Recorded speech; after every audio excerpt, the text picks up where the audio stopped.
We got a lot to talk about today. As you know, it's Super Bowl weekend set up. People are excited. Chiefs, 49ers are going to dive all into that. And as you see, I got my red jacket on, and people are like, well, who's your jacket for?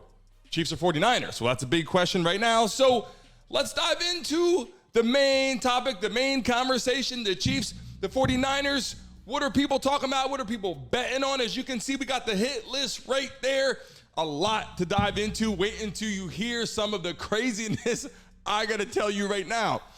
Now, Chiefs 49ers. Chad Johnson had a lot to say about the game in his bet. Maine wearing some issues there. Couple arrests and some problems. The WWE, is it real or is it fake? Commercials. The Super Bowl has a lot of commercials. Gambling. It's in Las Vegas. It's expected to be live. And at the end, I'm going to give you my final prediction right before we go into our quote of the day. As you know, we do every single day, guys. So again, welcome back to the Brandon Mason Show. I'm so happy to have all of you here with me right now.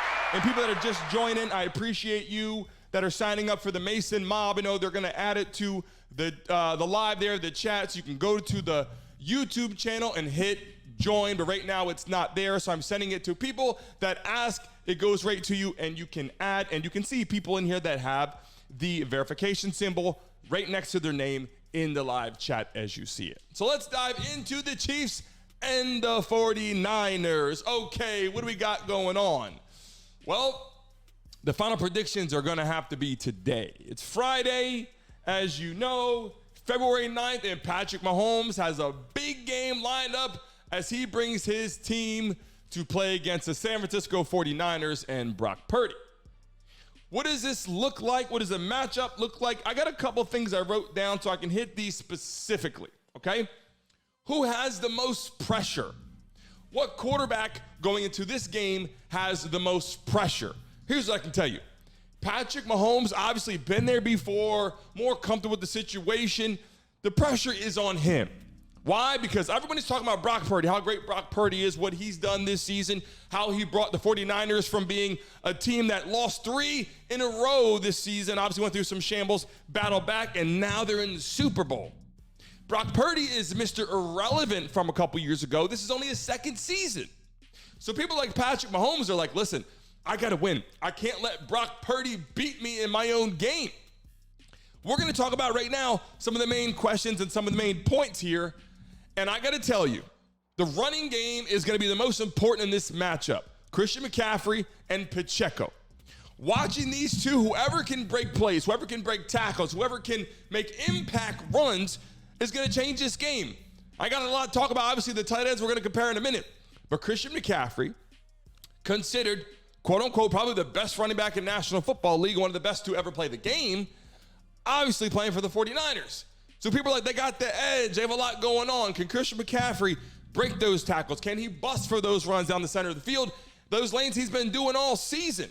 Even last week we saw, last game we saw it, and people are like, well, Christian McCaffrey, he's the best running back in football. He's the best running back in football, but don't forget, Pacheco's got speed. He's got wheels. He can make plays. He's an impact player. He can catch the football just like Christian McCaffrey. And that's what makes this game so dynamic.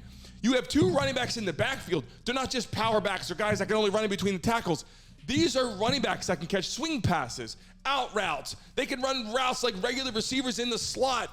That's what makes this game so impressive. People are like, yeah, but look who's playing in the game. How does the matchup go versus other teams? This is the first time, and why they both belong in the Super Bowl is because it's so evenly matched, right? People say, okay, Patrick Mahomes, he might be the GOAT. This might be where people are leaning toward the Chiefs in conversation.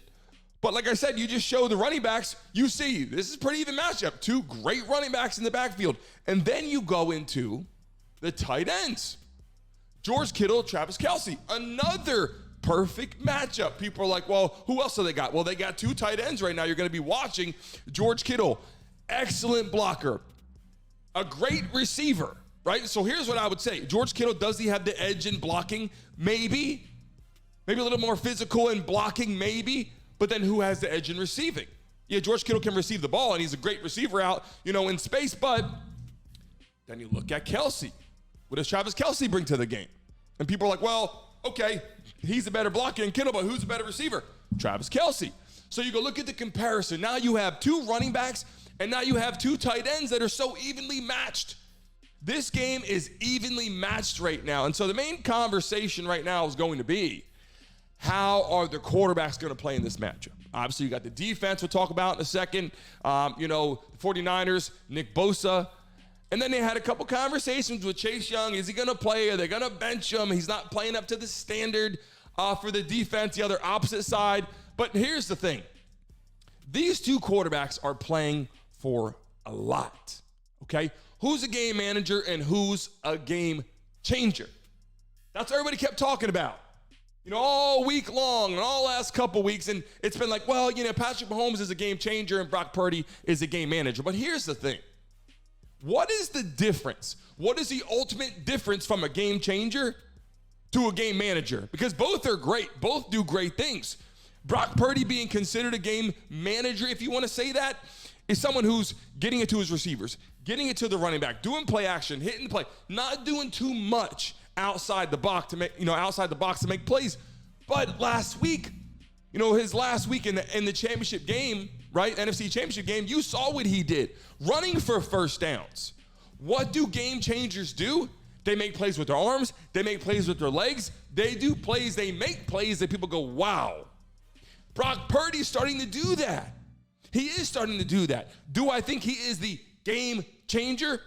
Meaning the game changer? No. But is he leaning in the direction of being a quote-unquote game changer? Maybe. Yeah, I know Patrick Mahomes, the guy can scramble. He can run. He's a guy on the field that you want. And here's the thing. I got a couple other notes here that I want to talk about. The Chiefs are coming in as the underdog.